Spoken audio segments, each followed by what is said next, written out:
some basic concepts we are discussing, and the first one is market failure. Very often we will be using this terminology, and in last class we have also discussed briefly what is market failure. And when we say market failure, basically we believe that the market fails to allocate the resources efficiently. Okay? And we shall also discuss in other some other definitions, particularly when it comes to externality. So what is this market failure? Here it is written that market fails to allocate the resources efficiently. And whenever we talk about efficiency, we refer to Pareto efficiency. Okay. Have you heard of this word Pareto efficiency, Ajitesh and Amit? Sir, I heard about Pareto principle, 80-20. Yes, sir, Pareto principle 80-20, 80-20 rule. But that seems different, but it is applicable, I think, in many social sciences. Okay. Now, when we say Pareto efficiency, or we call this as Pareto optimality, the definition goes as follows: that given the initial endowment or resources and the technology, so you have certain amount of resources or whatever endowment you have and the technology, if you are allocating the resources among the people, okay, in such a manner that no one can be made better off without making somebody else worse off. That is basically called Pareto efficiency or Pareto optimality. I'm repeating that given the initial endowment or resources, the resources are so allocated or distributed. Given the initial endowment and technology, you are allocating the resources in such a manner that no one can be made better off without making somebody else worse off. So, suppose you have, say, 100 rupees and or any resource that you can say land, we have 100 acres, and then somebody has got no X quantity, somebody else has got Y quantity, and now if you are changing this situation, then what is happening? Somebody will be better off at the cost of somebody else. So that means whatever allocation we are having, that is the best. So that is called Pareto efficiency or Pareto optimality. And so in economics, whenever we use the word efficiency, we always refer to Pareto efficiency. Okay, that resources have been utilized in the best possible manner, and they have also been allocated also in the best possible manner. So it talks about social efficiency. What is the social efficiency? From a social distribution point of view, you also think that this is the best one. A society requires this much. In fact, why actually we use the social efficiency? Because there is a different concept called market efficiency also. Okay, sometimes market will be doing a different allocation, and that is not socially desirable. So social efficiency should be different from the market efficiency. That's it. But we are not worried about the market because we are worried about the society. Market could be sometimes narrow. Then it refers to the allocative efficiency. You have allocated the resources efficiently. Then it also talks about technical efficiency.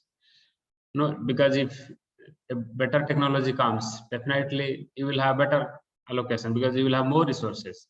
Because the initial endowment can be used efficiently to produce more output. If you are getting more output because of better technology, then obviously you will have a different combination of distribution.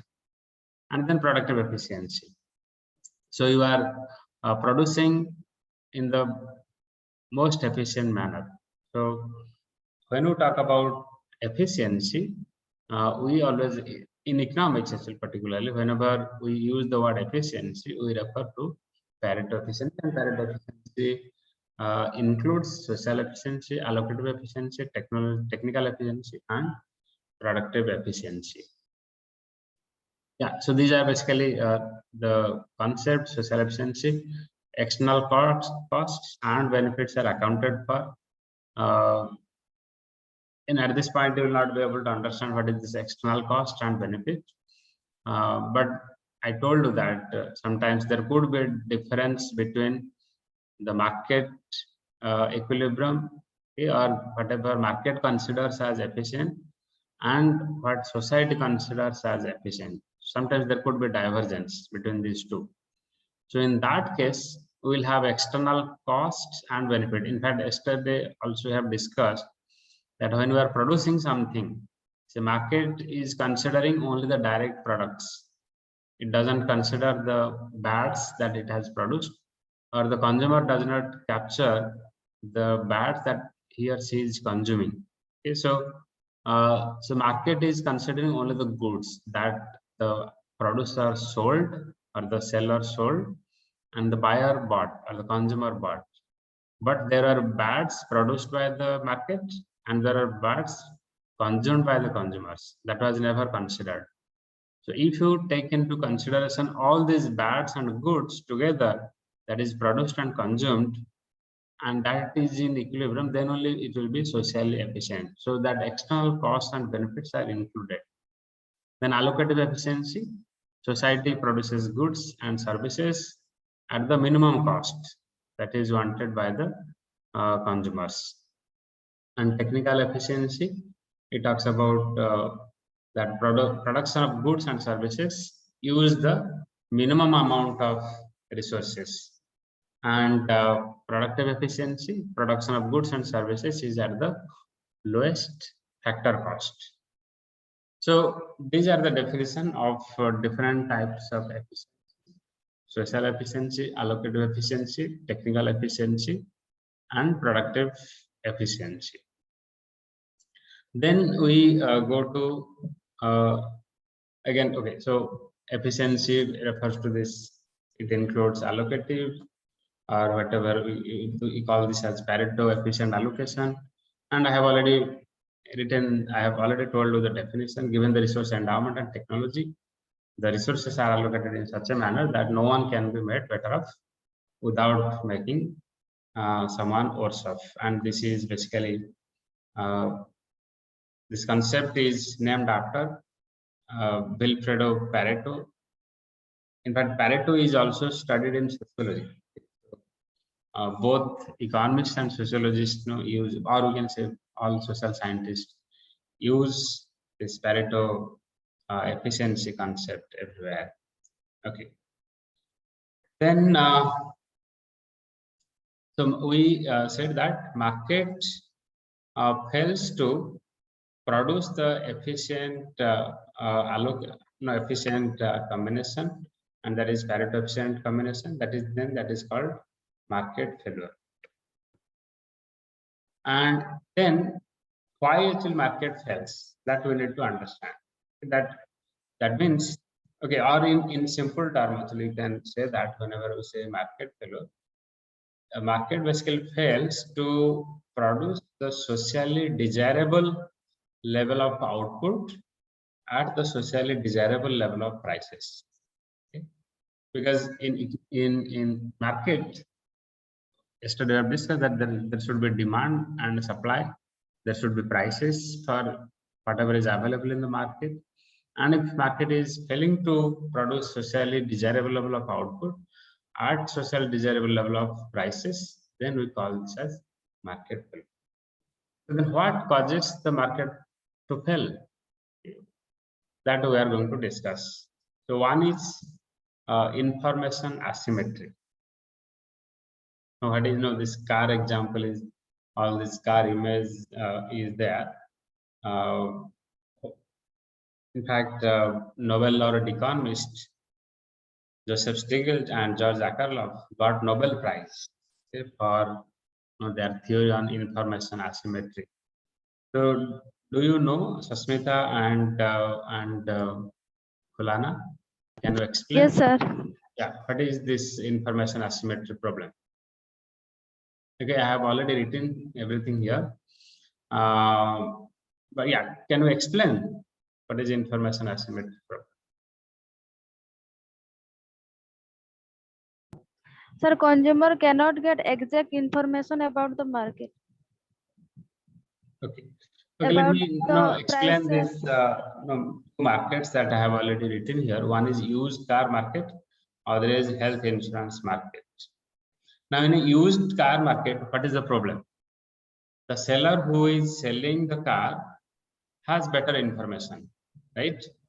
Here's the car owner knows, okay, I have run this car for so many kilometers, and this creates this kind of problem, right? The seller knows everything. But when you want to sell your car, you want to get a very good price, as if original price you want to get. Okay, but the person who is going to buy the car doesn't have good information about the health of the car, right? So at best, what will you do? You will go for a test ride, okay? And test ride, you don't go for 100 kilometers. Test ride, you will go maximum for 5 kilometer or 10 kilometer, and you may not be able to detect the problem. But the problem would be coming when you drive 50 kilometers or 60 kilometers, right? So, so there is information asymmetry problem that whatever the seller knows, buyer does not know that. So there is an asymmetry. There is a lack of symmetry in the information available in the market. And remember, in a market, or the market, in order to function efficiently, you need to have clear information about the product. So yesterday we discussed that the exchange takes place between the producer and the consumer. And how does that exchange take place? We simply said that price convergence happens. The seller wants to sell something at a particular price, and the buyer is willing to pay that price. That's how the exchange takes place. But there are also other assumptions. What are the other assumptions? The consumer knows what all alternatives are available in the market. If you are buying commodity X, you should know that there are substitutes or there are complementary goods of product X. Okay, so sometimes you may not buy X if the price of X is high. You may buy product Y because Y is a substitute of X. So in that case, consumers should have clear information about the alternatives available in the market and their prices. So that is substitute goods. Similarly, there could be complementary goods. Suppose you are buying a car. The complementary good of car is that if you buy a car, you have to buy petrol. So you should also know that whether petrol is available or not in the market. What is the price of the petrol?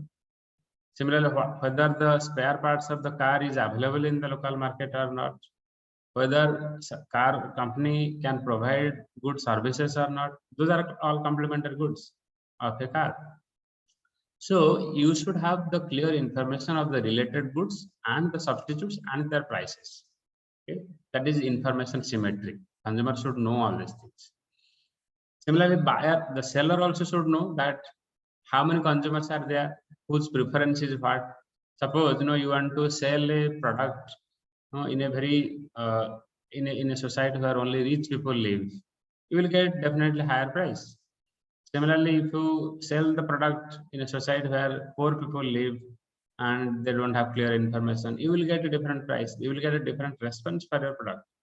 So here we always assume that the market market provides very clear information, and buyer and sellers, the consumer and the producers, have clear information about the product and information on the related goods, prices, and everything. But in a market like this used car market, this information is not clearly available with both parties. In such a case, what will happen? Once you will buy the car, okay, because the buyer buyer is desperate to buy an used car, and that's why you will ultimately buy this.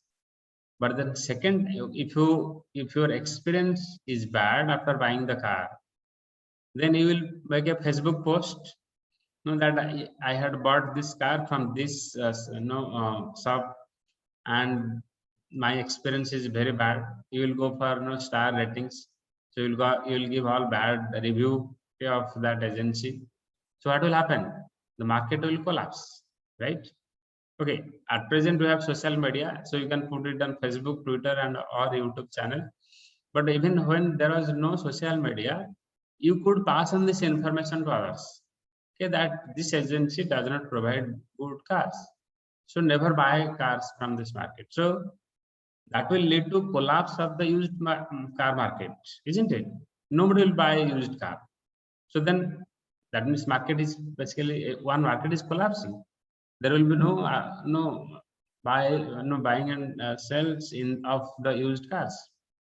So that is the problem. But then how do we buy these used cars? So there are some solutions, okay, to this. So that's what George Akerlof and Joseph Stiglitz worked on this, and then they have also come up with solutions. Similarly, you think about the electronic products. So for example, I have bought this new product, that is a tablet, Samsung tablet, to take online classes, but I don't know how to use this. But still, with a lot of confidence, I have bought this. Okay, our office has bought this, and that is very expensive product. So I do not have any information, but still I have spent so much of money for buying this product. So what does it mean? No, suppose the company will charge very high price, but then it will give a very poor quality product. Then, okay, once you may be cheated, but then second time you will never buy the product from the company. Okay, so in order to solve this information asymmetry problem in a used car or in electronic product, what do? We give a warranty or guarantee. Okay, that you take this car or this electronic product, within 3 years, if you face any problem, we'll give you a complete replacement or we'll give you free services, okay, for the maintenance. That's how people get the confidence that, okay, I am paying for it, and even though I do not have any technical knowledge about the product, I can buy this, okay, because the company is giving guarantee to us or warranty to us.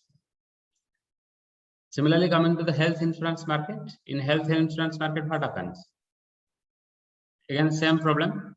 Now suppose somebody is suffering from cancer, okay, and he or she is going to die within 6 months, and now that person wants to buy a term plan.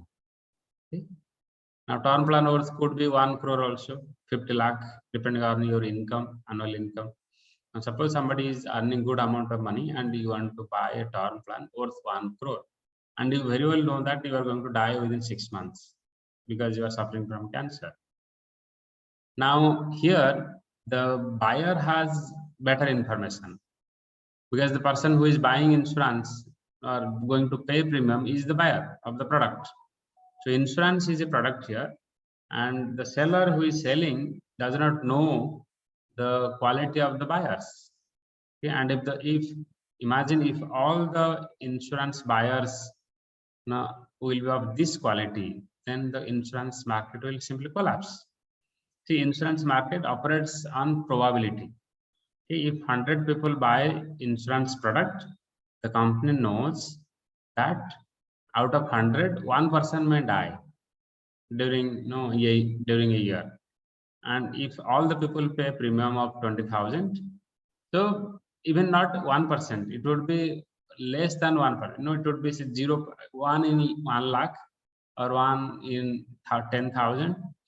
And if all people pay premium and only 1 person out of 1,000 or 1 lakh claims, then only the company can pay the premium. No, the company can only give the compensation of 1 crore. No, but if all the people who have bought the term plan of 1 crore and everyone claims, then insurance market will simply collapse. So that is not possible. So market is functioning based on the probability theory. So here now, if like the problem I told you, that here the buyer and sellers do not have clear information about each other. So then how does the insurance market operate? To avoid such kind of information asymmetry, we have developed a solution that before you buy a term plan, the company asks you to go for a health checkup. Okay, you go to their empaneled health center. You will be going through all the checkups, and then they will also ask you, do you smoke regularly? Do you drink alcohol? What is your age? All those things will determine the premium. If you reveal them that you are smoking and drinking, then your premium will become double. But if you will say that no, I am a teetotaler, I have no disease, I am very young, then your premium will be very less. Okay, so then also they ask you actually what all diseases you have, and then your hereditary things, whether in your family somebody has some disease, all those information they ask for. So that's how you are minimizing the information asymmetry, and that's how the market operates. But when it comes to the environmental markets, now explain what kind of information asymmetry happens. We have discussed in last class that when you are producing some goods, you are also producing some bads. Okay, like when you are producing steel, you are producing carbon dioxide, you are producing dirty water, and what kind of information asymmetry is there? Can somebody explain? Where is the information asymmetry? We don't know at the industry side how much waste they are generating. Yeah, okay, so one could be that the society basically does not know. Okay? Society does not know who is contributing to this pollution. Now in Delhi, nobody knows who is polluting. Although we know who is polluting, but always the blame game continues. Industrialists or the car owners tell, this is like elitist approach. The rich people who are having 2-3 cars, they tell that the farmers of Punjab and Haryana burn the stubble, and that causes the pollution in Delhi. The car owners don't pollute. Okay. Similarly, the farmers of Delhi, Punjab and Haryana, they tell that no, we don't pollute. It is the industries, they pollute. They burn so much of fuel, and that causes maximum pollution. Now, industry says no, we don't pollute. It is the construction companies, they pollute. A lot of construction activities take place that adds to the dust pollution, and that's how this problem arises. Similarly, some people will say that no, since Delhi gets very less rain, we get so much of pollution. See, Mumbai gets maximum rain. That's why you see, although Mumbai is also a metro city like Delhi, and the population is also very high, but Mumbai doesn't have that pollution because of good rain. It is very close to the sea, so sea can absorb and absorb the carbon dioxide. Similarly, rain can also settle down the dust particles. So the blame game continues. Nobody knows. So this is information asymmetry, that who contributes how much. And if you will have clear information on this, then only you can fix the responsibility. That okay, you are contributing this much. That's why you should pay for this, or you have to take action against this. Okay, that is one point. Second would be that what is the consequence of this pollution? We also do not know. We just believe that okay, there is carbon dioxide, but we do not know exactly what is the health cost. Okay, although doctors do research, they publish it in journals, and the newspapers also cover this story that the lungs capacity of children living in Delhi is almost 50%. They cannot take a very long or deep breath, okay, because from very childhood days they have been inhaling this carbon dioxide. So the smoke they inhale every day is equivalent to smoking say 200 or 300 cigarettes every day for free without paying any price. Okay, so so that is information asymmetry. We do not know who is contributing. We do not know the impact of this pollution.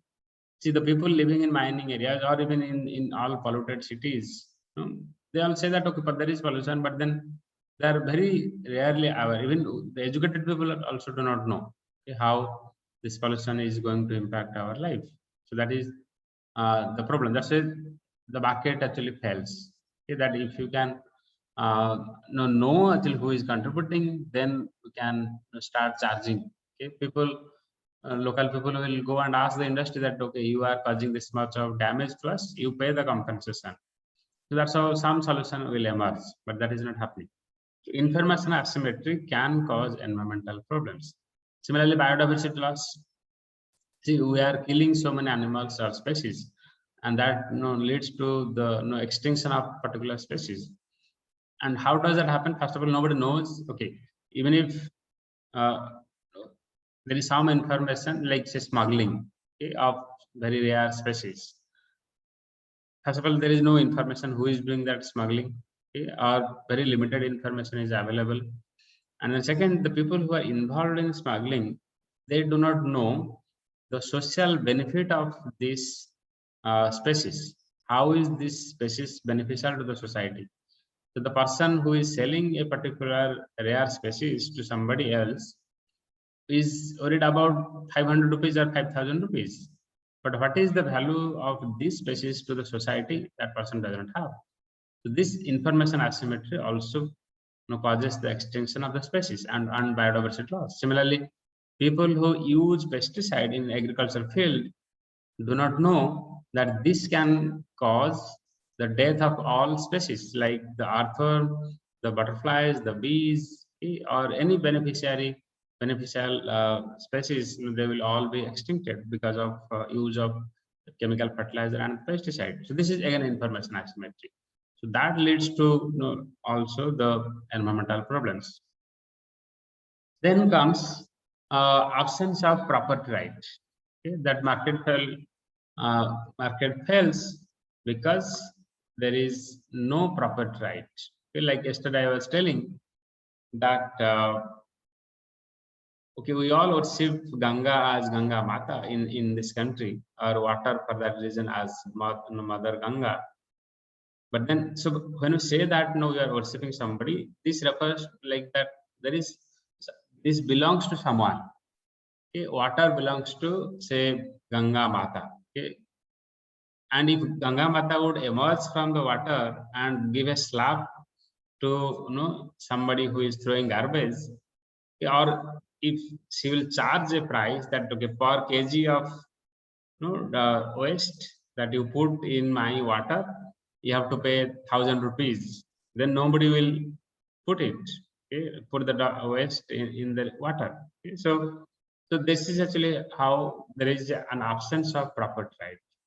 The river does not belong to anyone. The atmosphere does not belong to anybody. We have never assigned a property right. You have got a nice building. Now that is your own property. Now, if I throw garbage in your house, will you allow me? You will never allow me, because that property belongs to you.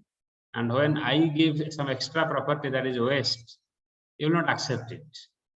You will accept 1 kg of gold, but you will not accept 1 kg of garbage. Okay? Now, to accept 1 kg of garbage, you will need compensation. Okay? Compensation means that, okay, you will say that, okay, I can say throw this garbage in a dustbin, and for that you have to pay me a price.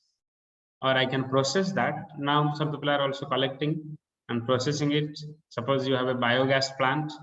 Now somebody is giving this waste, then you will happily accept this, okay? Because this food waste can be used for generating biogas. But generally, you will not accept any kind of waste if you have property right, and if at all somebody gives you, then you need a compensation. So for all kind of bats, you need to be compensated. Then only you will accept this. So in case of all environmental goods, you see the ocean, the sea beach, the forest, the tigers, Chilka birds. Okay, so if you come to Odisha, you'll see the beautiful birds of Chilka, like particularly in the winter season. The fourth one, the fourth photo. It's a beautiful lake. So who owns the ocean? Who owns the salt forest? Who owns Royal Bengal tiger? The birds of Chilka Lake. So in absence of this property right, we face all the problems. Then comes resource immobility. Okay? When you want to sell something in the market, the first criteria is that it should be divisible.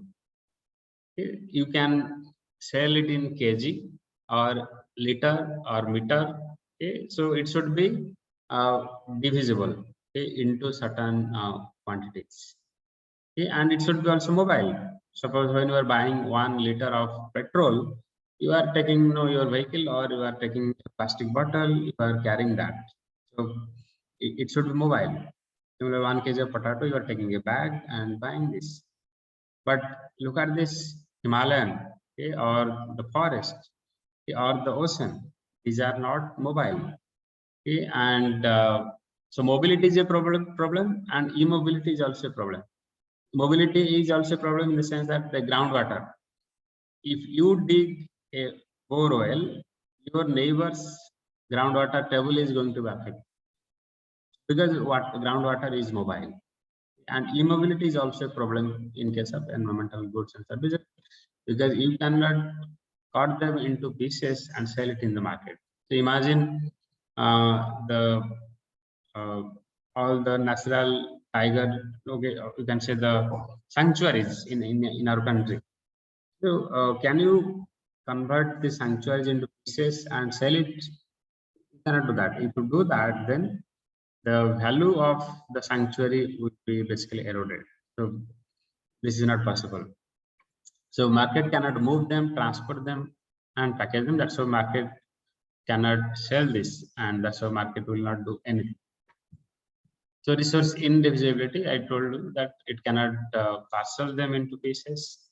Okay, this is I think Ram Jhula in Dehradun, okay, isn't it, Amit? Sir, Rishikesh. Yes, sir. Sorry, Rishikesh. Rishikesh, yes. Haridwar. Yeah, Rishikesh. Yeah, I have also been there. Yeah, so you can't parcel them into pieces, and also market will not come forward to do it. And then other causes of market failure is that natural monopoly. Now, what is natural monopoly? That there are certain goods and services which can be produced in the efficient manner if they are produced in large quantity. If they are produced in only very large quantity, then only they can be produced in the most efficient manner. Look at the Indian Railways. Now, if your Indian Railway is very, very large, when you are adding one more train, the marginal cost is almost negligible, right? Or zero, you can say, because you have already a track, you have manpower, so they can operate the extra train. Similarly, okay, so okay, if you have not, are you familiar with these kind of diagrams? Aditya and Amit, can you manage these diagrams? I don't think so. Okay. No, sir. It will be difficult. Let me explain you that. So this diagram simply tells us that when you produce some goods and services in very, very large quantity, your extra cost of producing that would be very, very low. And that will only lead to increase in the efficiency, like Indian Railway. Indian Railway has a very big network, and when you are adding extra train, the cost is not really increasing, but your resources are now used in the most efficient manner. Now imagine in such a long track, railway track in India, if only one train will run, now how much fare you have to pay? No one can pay the fare.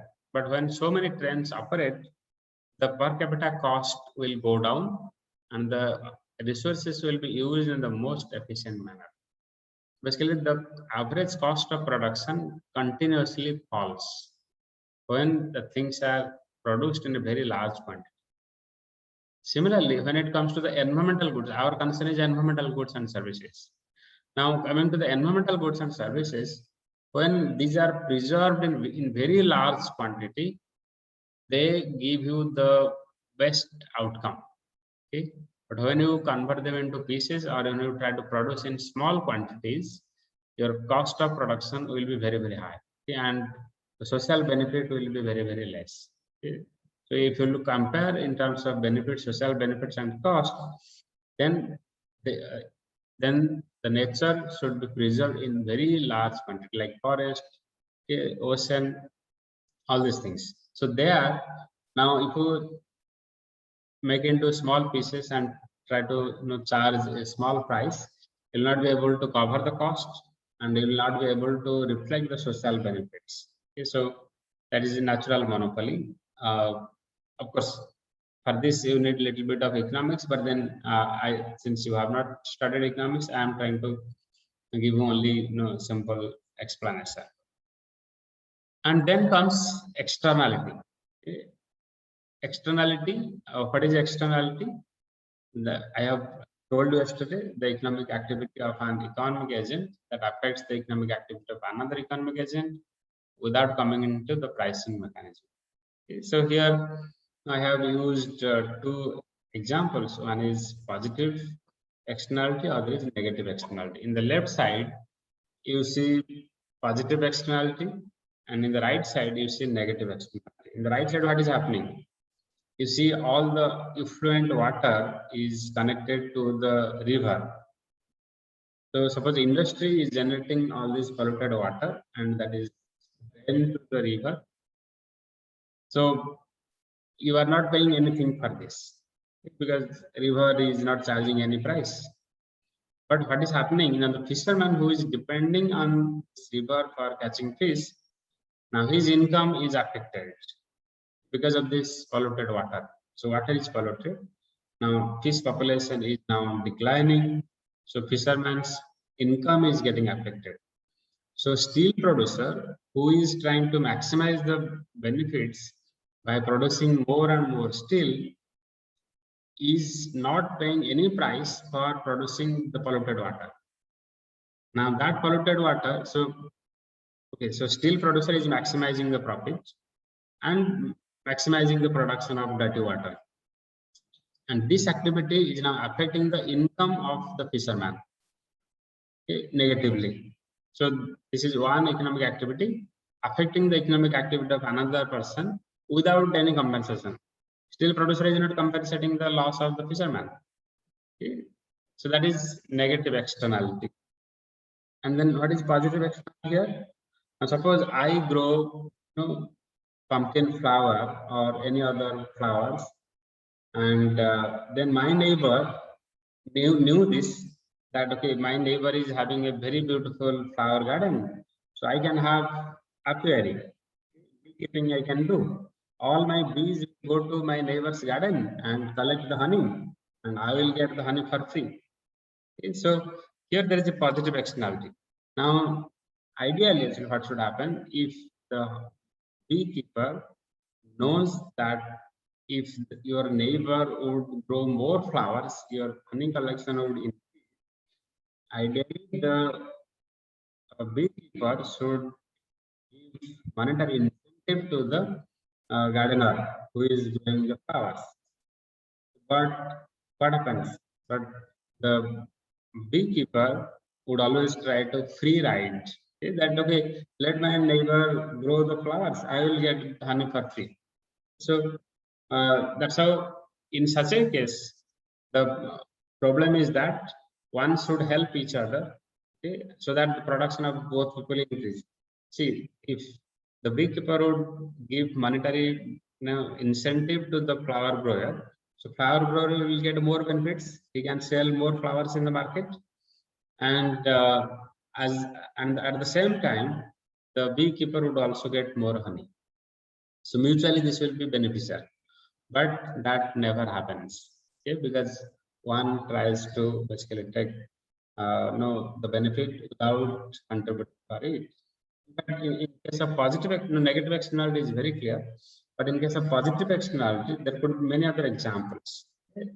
So, for example, in the upstream, if people plant trees, soil erosion in the downstream will be less. But will the people living in the downstream compensate or pay compensation or incentivize people planting trees somewhere else, you will never do that.